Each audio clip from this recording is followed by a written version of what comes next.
trusts are often intercepted by local elites and not equitably distributed within the local communities. Another hotspot conflict has arisen over competing livelihoods for fishing rights.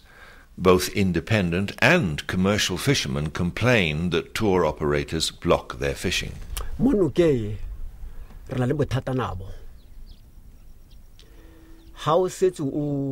In this river we have a problem with tour operators. Even if you are traveling far away, you realize you might disturb them, even if they can't see you. If they are transporting tourists, they will ask you what you are doing there. I always tell them this is the only river I can fish.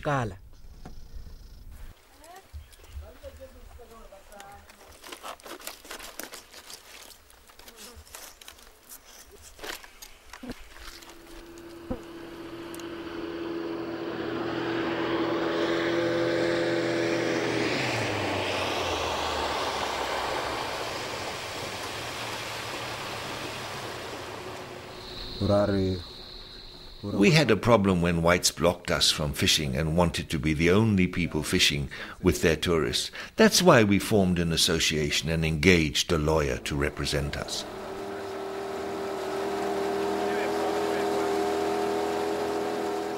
Tour operators, on the other hand, complain that noisy fishing boats disturb the peace at night and that the area is being overfished. Controversy surrounds two things. The first thing is going to be aesthetics, and that is the use of modern technology to fish. The tourism is trying to, or is marketing, a pristine wildlife experience in Africa. And that is fantastic. The Okavango is a classic. It truly is a wild, pristine African place. But if a motorboat comes hurtling by, and the chap parks his motorboat, he has a lot of deep freezers, he has a bunch of vehicles with fridges on the back to remove his fishing produce. This is not at all traditional. This is not, doesn't fit in with ethnic old Africa. And the tourism product doesn't really like that very much. Whilst some areas, such as David Kay's camp at Zhao, have plenty of fish, probably due to their catch and release policy, others may risk becoming depleted.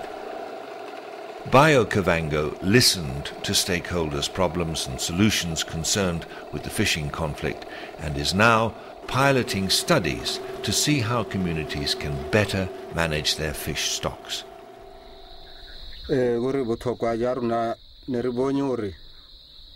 We realized we need to preserve the delta and stopped using number 2 fishing nets because they catch very small fishes.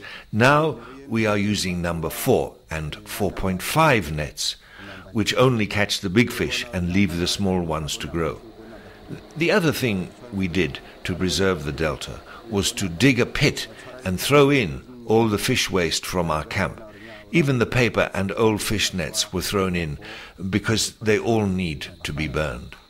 Back at the Harry Oppenheimer Okavango Research Center, information about the fish stocks is used to find solutions based on research rather than assumptions.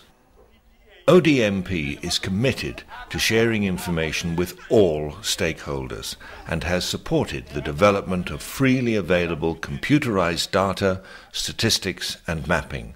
Hawk have developed ODIS to make this possible. The ODIS, or the Okavango Delta Information System, is meant for bringing together all the stakeholders involved in the management of the Okavango Delta.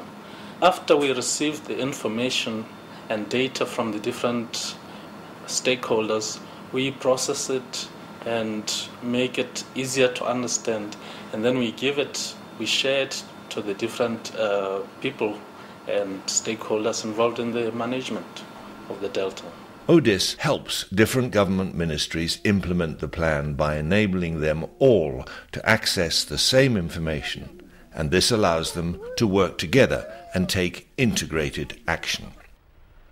The ODMP has enabled integrated action in finding solutions to another hotspot of conflict for many of the Delta's local communities, the large numbers of elephant which cannot be killed and which cause a serious problem with crop destruction and trampling. Hawk collected reports of the numbers and the whereabouts of elephant. There is a visible elephant corridor that is shown this side. As you can see, there are some elephant footprints moving from the hinterland to the watering points and from the watering points to the hinterland. And this affect most fields which are nearby. The ODIS used this information to map the corridors elephants habitually use. For example, here we've got a map showing the location of where elephants can be found in large numbers. Right here is a potential for conflict between the community and wildlife. This is useful information for the community, the Department of Wildlife and Agriculture to try and resolve these conflicts. And ODIS helps to bring it all together and in a clearer and more understandable way.